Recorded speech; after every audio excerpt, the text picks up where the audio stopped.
Good afternoon, Guyana, and thank you once again for joining us for another edition of Recount Date. My name is Hugh Todd, and today we have with us again another uh, exposure of this Recount update, Mr. Sanjeev Datadin, who is an attorney at law and a national candidate for the People's Progressive. Good afternoon, Sanjeev. Good afternoon, Hugh. Good afternoon to your listeners. Thank you for having me. It's my pleasure to be your guest again. And thank you for joining us at short notice. I know you're very busy with other business with regards to the recount, but thank you for joining us so you can help to bring some more of your good guidance to the people of Guyana for over the next 15 to 20 minutes. Some of the questions that I'm going to pose to you today are somewhat topical, but I want you to give the audience, especially the people of Guyana, some more depth and some more scope on it, seeing that we're at the 20th day. We have another 5 days before we would have completed the 25 days that was initially put forward by GECOM itself. We have completed 3 regions so far. We've completed region 1, 2, and region 5 today. And we're on region 3, 4, 6, 7, 8, and 9. So I want you to speak to the pace at which we're moving at, given the fact that we're nearing completion of the 25 days, and how do you see GECOM as the key player here in this process? Well, Hugh, it's not going as quickly as we need it to go. It was expected that GECOM would have put in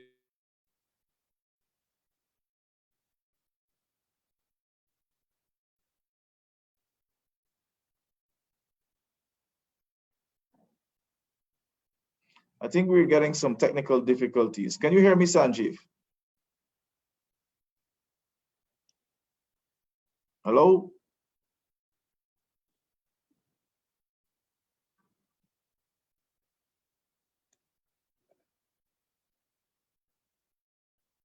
I think we're getting some technical difficulties.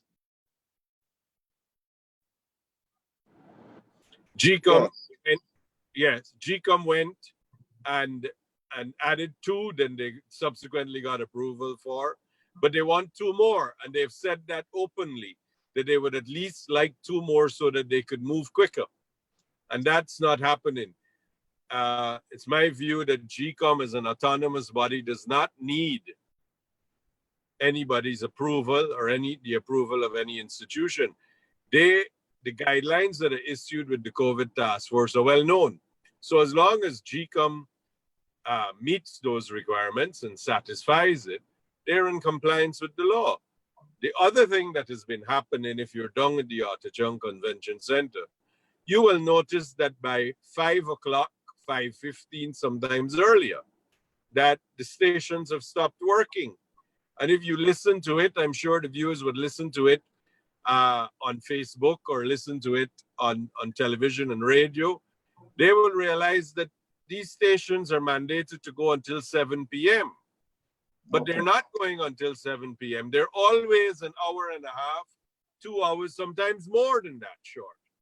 So this doesn't bode well for us getting done in the time that we need. This doesn't bode well for us being able to move and finish by the 25th.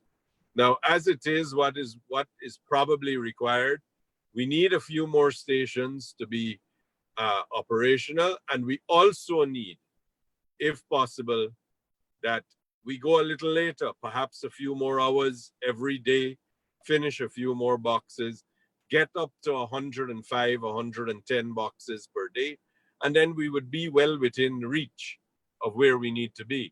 Regrettably, that's not happening so far. And it's regrettable that something of national significance is being treated in this manner. Yes, thanks for that. And how do you view the strategy with regards to how they allocate um, the counting station for the electoral districts.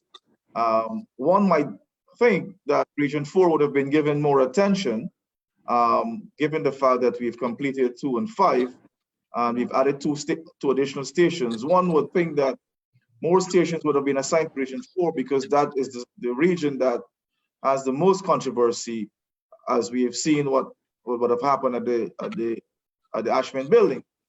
So I think the citizens in Guyana would want to see more attention be given to Region 4 because we don't want another situation which occurred at the Ashman building to occur again, leaving Region 4 for last.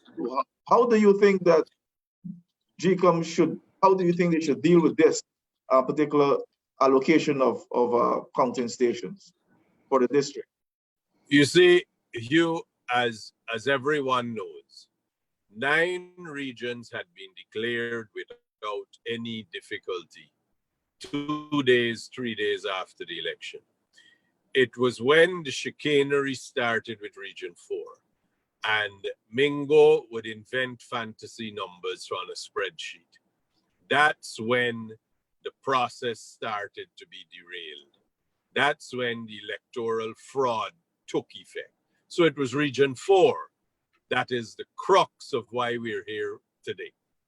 Yes. Now, it would have been thought that when Region 5 that had 2 stations working at it completed, it might have been wiser that you put those stations towards Region 4. Region 4 has the most boxes and the furthest to go.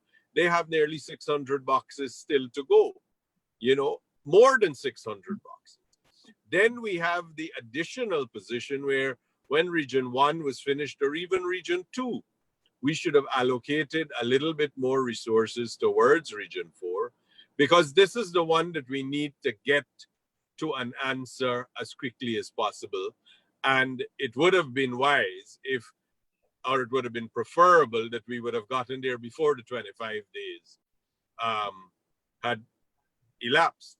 Now we run the risk where maybe we're going to have, GECOM's going to have to outline what is their position for the future and what they're going to do, how much they're going to extend it by how much. All of these are delays which the nation can ill afford at this time. Okay. So we would expect that more attention be given to Region 4. So, for example, if coming out of the meeting that they're having today, GECOM, additional station could be given to Region 4, I think that will bring much relief to the people of Guyana, but we have to watch as it all unfolds. Secondly, fingers crossed that today's meetings get us more workstations. Yes. It's really imperative. Yes. You mentioned the COVID task force. They seem to be very silent on pronouncements with regard to GECOM itself and helping to facilitate additional workstations. Why is it taking the COVID task force so long to get going? Why are they so tardy? They should be part of a national effort. We expect them to operate with some amount of professionalism and leave politics aside. We know that most of the persons at the top of that task force are all politicians in the AP and new AFC, but one might still believe that they can look after the people's interests because this is a national interest. Why are they still being so reluctant? And what can GECOM do to circumvent, or not to circumvent, but to allow their independence to shine? The task force, regrettably, is really a political institution.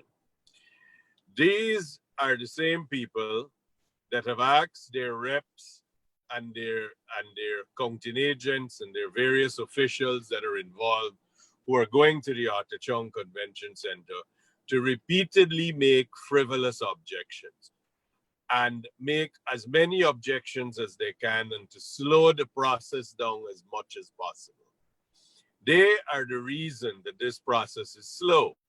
Now, those same leaders who have sent their lieutenants into the Artachon Convention Center are the persons who now have the ability to slow it down even more by stymieing the additional stations, workstations from taking place. I think we have to call a spade a spade. It's regrettable that it is so, but that's what it is. It is a clear plan to slow things down, to invent reasons why we can't move forward.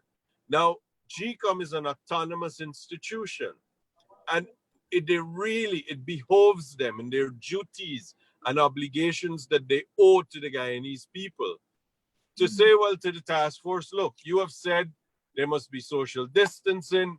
You have said that we must do these things in a certain way. Fine.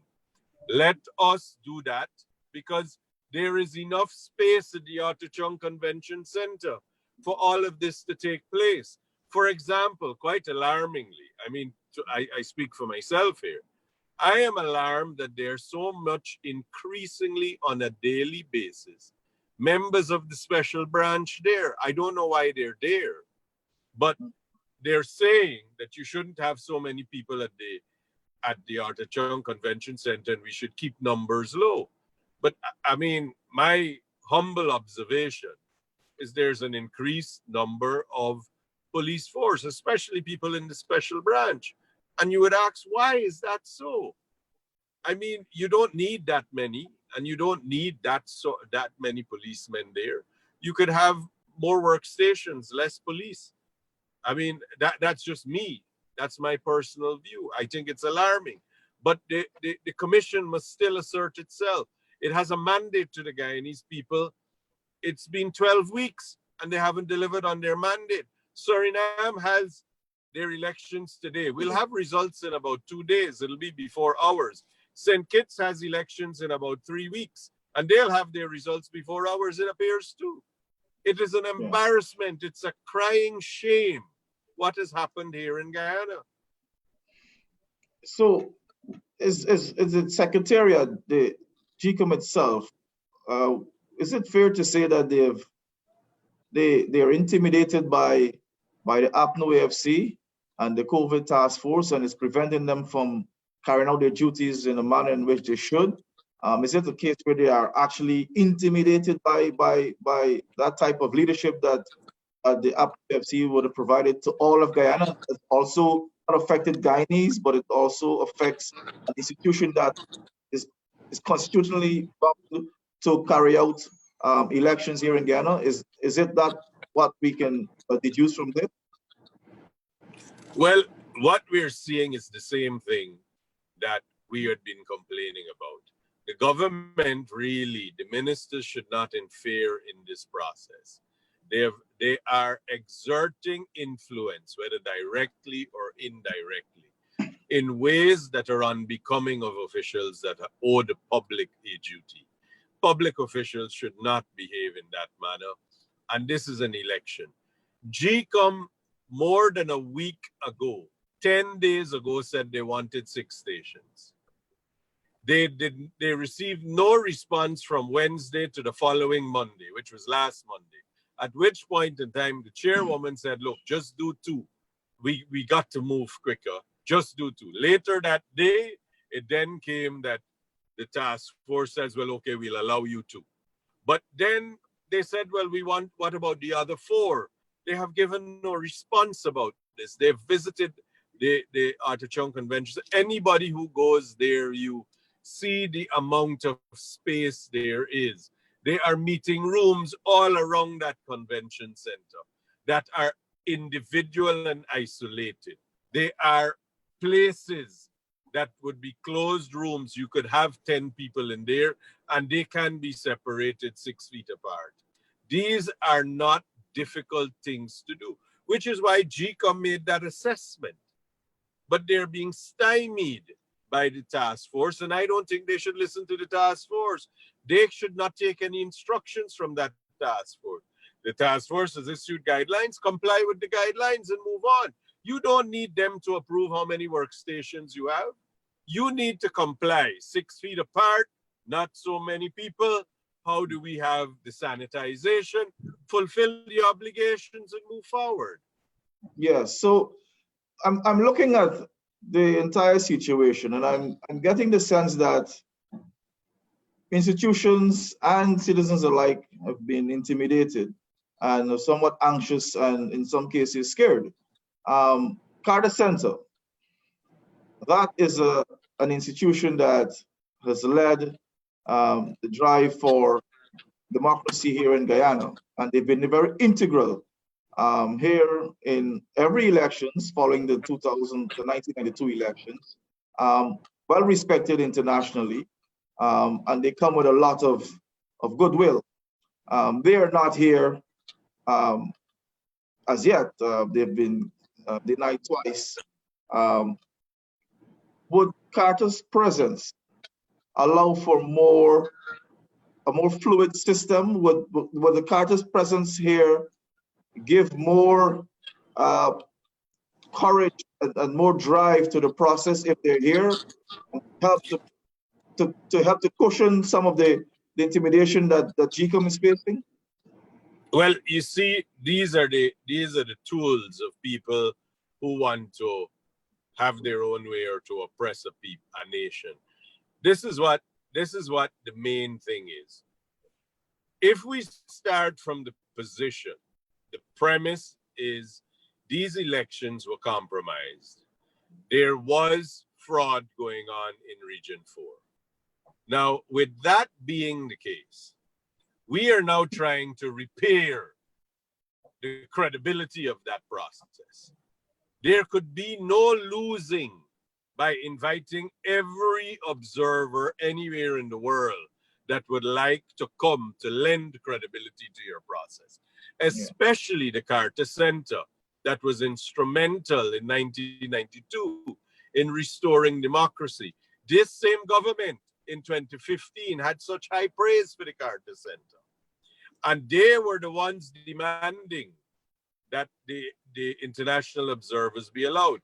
They're trying to say that because of the COVID, the pandemic, that bringing them or them coming here is a difficulty. It is not. That's a red herring. There are protocols that everybody coming must observe, including the Guyanese who have been trapped overseas and begging to come home. Now, if they're observing those protocols and coming to our communities, Carter Center and other observers can do the same. In fact, Carter Center said in one of their tweets that they were prepared to abide by all the protocols. If you believe that that is so, and then you saw the letter from the US ambassador saying they're prepared to abide by the protocols that are established. But you see, when you bring in these observers and you bring in more eyes and more voices, then what you're doing is under greater scrutiny. And that's what it appears they want to reduce. That's what this government wants to intimidate. It's the same thing about controlling how much people can go in there, so that not everybody could go in, because by you controlling and saying, I have to give you a pass, you limit what can happen. That's exactly what happened when they were finishing the count at both Hadfield Street and Kingston. That's exactly what happened. They put everybody out and they say, okay, you could allow one person in. And that's what happened. Because one voice against the might of an institution and possibly the police force who is there for the benefit of the institution, what can you do? But that's how intimidation works. That's how rights are hijacked and taken away, because they take away witnesses to their excesses. That's how it's done. Yes, and following on from that, we're seeing all of the objections and issues that have been raised by the APNU AFC during the recount process from the time we began. They started off with the migration issue, the persons who were deceased came to have voted. They talked about persons voting outside of their district. Then I believe there was a statements coming out of Joseph Harman talking about the color codes for the different regions. um, they're bringing a whole host of frivolous and unnecessary claims. We are dealing with a recount process. We're talking about the ballots in the boxes, counting them, tallying them, and declaring a winner. How do you see these objections being made by the APNU FC affecting not only the pace at which we're moving at, or the outcome of the elections, the recount? Look, what they're doing, and I think it's transparent, the whole country has figured it out. They want to raise all these objections, and then they will want to go at the commission level or somewhere else, some tribunal, etc., and say, look, we have all these objections that you must investigate. Well, I think the chairwoman made it clear. He who asserts must prove. So if you're the one coming with that these people have migrated or that they have died, then you must bring the proof. After all, the litany of complaints that go on every day. This morning at 9 o'clock, Miss Nadir, Marcia Nadir Sharma, posted on Facebook that there were 46 complaints, that 46 persons had migrated. When they checked the list that ticks off who voted, only 2 of that 46 had actually voted. All the other 44 names just did not. They were on the list, but they didn't. So time is wasted when we do that. And then when that is going on with it, what happens in the interim? You are wasting more time. And what happens with the information in the interim? It is used to fuel the fires of the various bloggers and social media commentators who are saying, look at this, this is how many people they have on the list that didn't vote, all of these things that they do. But what is it? These are objections that are really without foundation.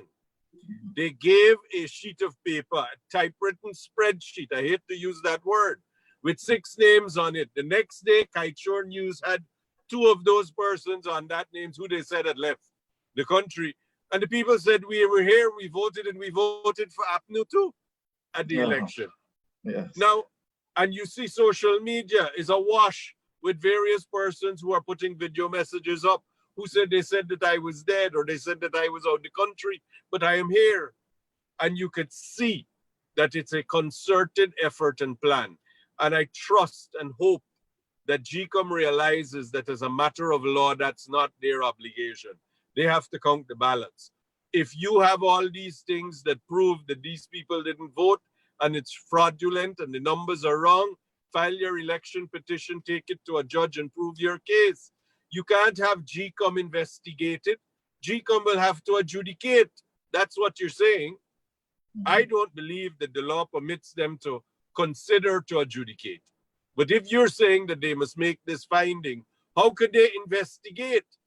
You can't be the investigator in your own case. That's equivalent of the DPP being the court. These things don't happen that way. You don't investigate matters, advise on matters, and then be the court. That would be the magistrate coming off the bench, investigating, and then say, charge this man. And then you got to go to that magistrate to plead your case. How would that be? That's trying the devil's case in hell. This cannot happen. If GECOM were to investigate these objections, then GECOM would be getting into the arena. GECOM is supposed to be an independent body. If they have the proof, they should take the proof to the appropriate place. Article 162. Hugh, it's very important that we understand. Article 162 says, you have a dispute, then the High Court has exclusive jurisdiction. Not Parliament, not GECOM, nowhere else. Now, this is part of the Commonwealth tradition from England. Years before, 250 years ago, any dispute was determined by the Parliament itself, which is, in theory, the highest court in any of the Commonwealth Caribbean jurisdiction, the Speaker effectively being a judge. But they're the highest tribunal. But they decided that we can't do this because our rules, our mechanisms are insufficient to have this done. And a court is best equipped where they have rules of evidence. where they have ways that witnesses give evidence, what is admissible, what is inadmissible. The judge has experience. And that's why the High Court has the jurisdiction, not GECOM. GECOM is ill-equipped. What rules of procedure are they going to use to admit evidence? Who decides whether a document is to be relied on, is admissible, is genuine? How are those evidential rules going to be followed or obeyed? So the GECOM can't do anything with these objections. They can make a record of it, and if they go to the High Court after a declaration has been made, then the High Court will simply tell them, well, you have all this written here, but this is not evidence. Bring me the evidence. This is your say-so. Say-so is not evidence. Show me documents. So the citizens of Guyana don't have to worry about all of these frivolous allegations affecting the outcome of the recount. They don't have to. They should not have anything to worry about if GECOM does its job. And that's all we've been saying to GECOM, do your job. So then we get to Mingo's false declarations. Seem to not gaining traction within GECOM itself. While APNU is ramping up its push to get their allegations be dealt with. GECOM's responsibility in treating with these two issues, and why should Mingo's false declarations be of much concern to GECOM as this process continues, and not to wait until the end, having all of these allegations from APNO EFC, all of the false declarations from Mingo, and the recount itself. I'm seeing a whole host of issues if we get down to the end, and none of these issues are actually pronounced on and dealt with at the level of the Secretariat. How do you see this? You see, that's the problem. Every issue we have is being kicked further down the road until it gets to crunch time, where all of a sudden we have all these problems that should not have been. Now, GECOM must act as a public body and by law must act Wednesbury reasonable. And to be reasonable, they have seen actual evidence where the figures on Mingo's spreadsheet were fantasy numbers. They were invented. They have no basis in reality with what took place. They do not represent the will of the people. GECOM should immediately distance themselves from those numbers and that declaration and say, look, we can't accept this. And the declaration that was made must go. But more than that, the figures that have been invented and that have all come, remember APNU said this matched their figures, but they won't show us these statement of polls that are matched. We must notice that too. And then we have the other side of it. They have made not one complaint about Mingo. We have taken steps about criminal charges and other things. We have taken steps about that. But you notice APNU has said nothing about Mingo. Yes, that's correct. And that's curious because the whole world has seen 80 boxes plus as of yesterday, Saturday. More than 85 boxes in Georgetown. Mingo had played bingo. He had his own numbers. He invented it. And he said that there are recordings where he said he took these numbers from the SOP and put it on a spreadsheet. So these are gaping shortcomings that must be addressed. And I think GECOM at the commission level must state that they could have no confidence in what Mr. Mingo did, and that they have to say that they cannot accept what his declaration was. Yes, thank you for that. In wrapping up, because I know we've just exceeded our time, we still have all of the support from the international community, the OAS, the Commonwealth. The Carter Center is still interested in being here. CARICOM is committed to ensuring this process ends on a credible note. And all eyes are on Guyana, and this election result is long overdue.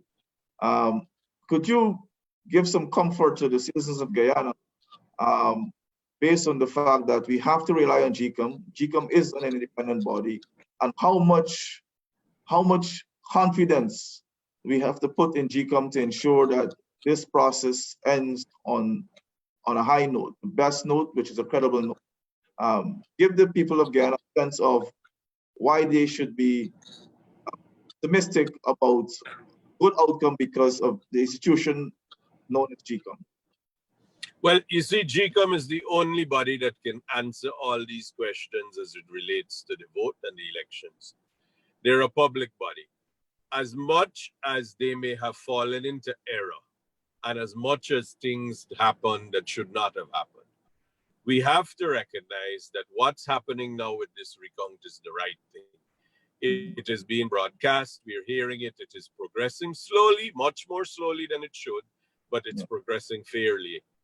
And we have to realize it is not GECOM that has the problem.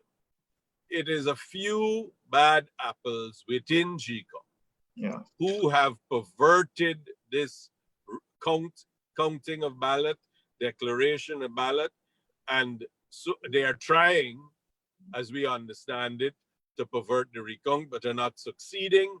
It's still a slow process, but we should bear in mind that this is not a GECOM problem. This is a few bad apples. And so far, those apples are being nullified, or they're not having the desired effect of polluting what is going on. And we must be patient, and we must trust that now that it is all exposed, that these people, the bad apples, are not going to be able to influence the process the way they have before. But we must remain vigilant. We must ask questions. We must inquire as to why they want to do these things. And we must ask that they do the right thing. And we must ask that they do it now. So the counting stations, the disclosures of how, when they're going to do it, what's going to happen, the issue of Mingo's declaration, they must do it openly so that everybody can have confidence. And GECOM should use every best effort within their power to make sure that the Carter Center and the other observers are here. I saw a statement in the press where GECOM said that's beyond their control. It may be directly beyond their control to control the airports and the borders, but they certainly can agitate for what they want. Yes. Sanjeev, thank you very much for giving us some of your time again for another edition. Guyana, continue to be vigilant, continue to agitate, continue to be focused, and stay tuned so that we can continue to update you. So thank you. Thanks my again. Pleasure. My pleasure, Hugh. Take good care. Take care. Bye-bye. All right, Brother Todd. Take good care. Bye-bye. Bye.